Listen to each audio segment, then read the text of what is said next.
Ambulance वाले बोलने लगा कि हमको पैसा चाहिए तुरंत, उसके बाद ही हम यहाँ से गाड़ी को बढ़ाएंगे। तो आनन फानन में करके ज़मीन को बेचा गया। उसके बाद उसको पैसा यहाँ से ट्रांसफ़र किया गया। तो कितनी ज़मीन बेची गई इनकी? 5 कट्ठा बेचाया है। कितने में बिका? वो 60,000 में बेचाया। पता चला कि आपके पति का शव जब मंगवाना था तो ज़मीन की बिक्री करने की बात आई थी। बात सही है ना? कितना में बिक्री हुआ ज़मीन? 60,000 में। 60,000 में। उसी ज़मीन से आप लोग कमाते खाते थे? हाँ। जब आपको जानकारी हुआ कि बेटे का मौत हो गया है तो उसका शव लाने के लिए आपने क्या किया? ज़मीन बेचा। अच्छा, ज़मीन बेच के अब कसिया में लाया कैसों दिक्कत से। आप 2 कट्ठा ज़मीन है सब आप घर भर का खाली बचा। उसका शव, अपने बेटे का शव कैसे लाए आप लोग? कैसे न ली? 5 कट्ठा जमीन रहे उहे दिली तो हमारे बेटा के लाश आयल एम्बुलेंस के 70,000 रुपया दिली। क्या करने गए थे पापा? काम करने। का मतलब वही कमा के खिलाते थे पापा ही? यस, पापा कमा रहे थे तब खा रहे थे। घर कुछ नहीं है। असमर्थ हो गए, अब कोई सहारा नहीं रह गया इन लोग के। अब किसी तरीक़ा से क्या करेंगे? उन लोग के कोई सहारे नहीं है, तब मरना ही ना है।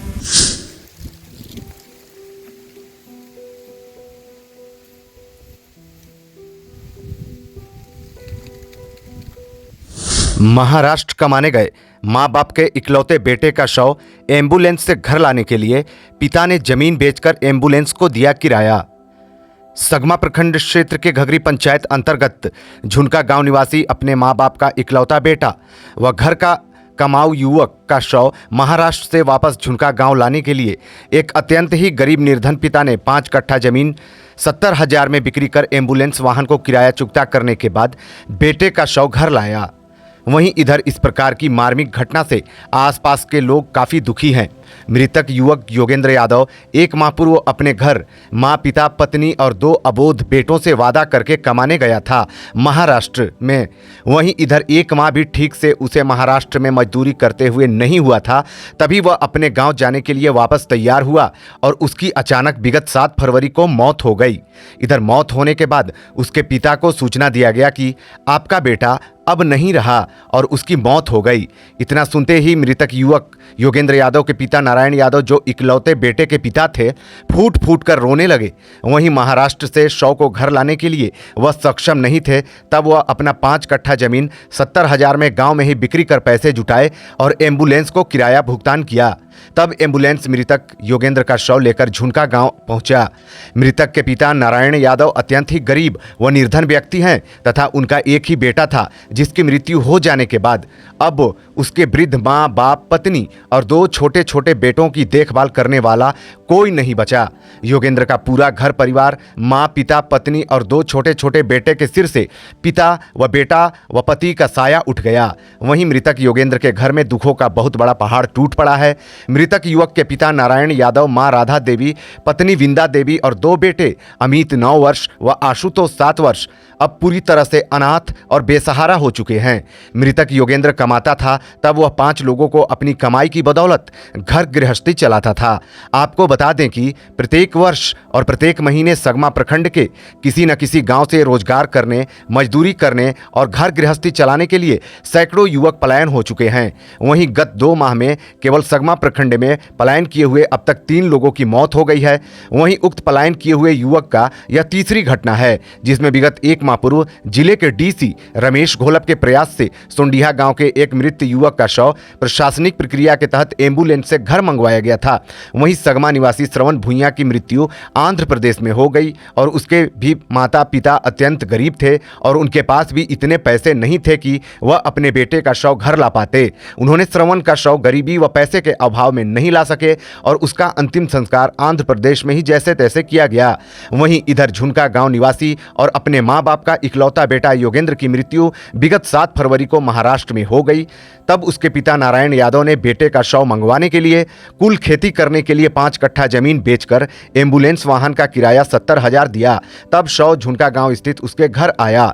वहीं मृतक योगेंद्र के पिता ने बताया कि उसने पेंशन के लिए आवेदन दिया है, वहीं आवास का लाभ उसे अभी तक नहीं मिला है। इनका लड़का महाराष्ट्र में सरिया सट्टे में काम करने गए थे। अकस्मात वहाँ से फ़ोन आया कि इनका लड़का का देहांत हो गया। लोग आनन फानन में एम्बुलेंस वाले बोलने लगा कि हमको पैसा चाहिए तुरंत, उसके बाद ही हम यहाँ से गाड़ी को बढ़ाएंगे। तो आनन फानन में करके ज़मीन को बेचा गया। उसके बाद उसको पैसा यहाँ से ट्रांसफ़र किया गया। तो लेकर कितनी ज़मीन बेची गई इनकी? 5 कट्ठा बेचाया है। कितने में बिका? वो 60,000 में बेचाया। 5 कट्ठा। जी। और वो 60,000 रुपया दिया, तो 60,000 रुपया कहाँ गया? वो 60,000 रुपया तुरंत ये एम्बुलेंस वाले के खाते में डलाया। जब आपको जानकारी हुआ कि बेटे का मौत हो गया है, तो उसका शव लाने के लिए आपने क्या किया? ज़मीन बेचा, अच्छा। ज़मीन बेच के अब कसिया में लाया कैसों दिक्कत से। अब 2 कट्ठा ज़मीन है, 4 कट्ठा सब अब घर भर का खाली बचा। घर भर सिर्फ बचा है। क्या नाम है आपका? बिंदा देवी। कहाँ, कौन गांव है ये? झुनका। अच्छा। पिछले दिनों आपके पति बाहर कमाने गए थे। हाँ। योगेंद्र यादव, कैसे उनकी मौत हुई? हम नहीं जान रहे हैं ये कैसे की मौत हुआ। क्या करते थे वो जीने कमाने खाने के लिए? कारपेंटर में काम। अच्छा, वही करते थे। कितने आपके बाल बच्चे हैं? 2 बेटा है, बेटी? बेटा। और घर में कौन कौन है आपके यहाँ? एगो माँ या एगो बाबूजी। माने सास और ससुर। और कमाने वाला कौन कौन था? कोई नहीं, वह भर था। आपके पति ही कमाते थे? हाँ। आपके पति का मृत्यु हो गया। हाँ। पता चला कि आपके पति का शव जब मंगवाना था तो ज़मीन की बिक्री करने की बात आई थी। हाँ। बात सही है ना? कितना में बिक्री हुआ ज़मीन? 60,000 में। 60,000 में। उसी ज़मीन से आप लोग कमाते खाते थे? हाँ। और कमाने खाने का और कोई दूसरा जरिया? कुछ जड़ी नहीं है।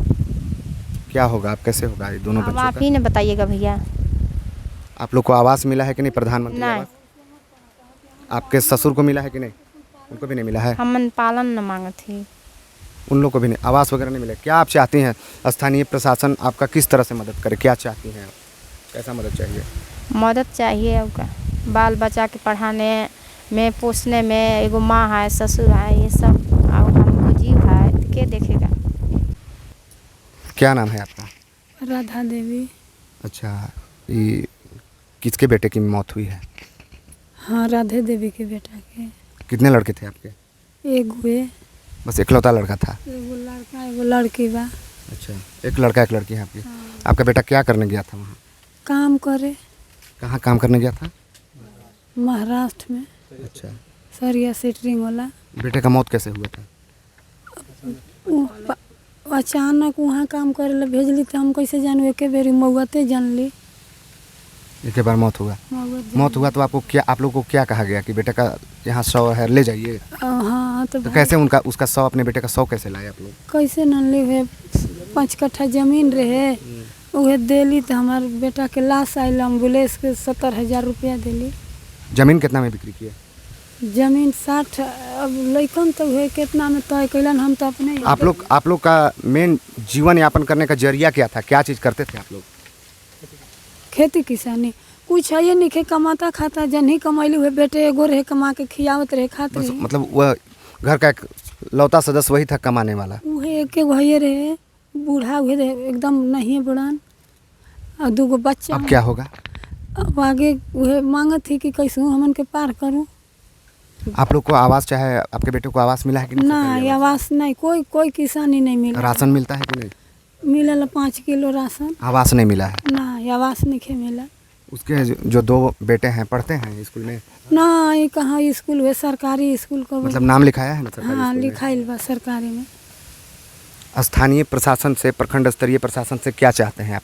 किस तरह का मदद चाहते हैं आप? मदद चाहते हैं कि वह लड़का नाने में उतना रुपया लागल। अब घर हूँ क्रियाक्रम तो सब कोई जानते नहीं, वो करे में लगी। आ उहन के कुछ पढ़ावेला लिखावेला, खाना खुराक कपड़ा लता, कोई सहारा हमार कहूँ कुछ नहीं खे।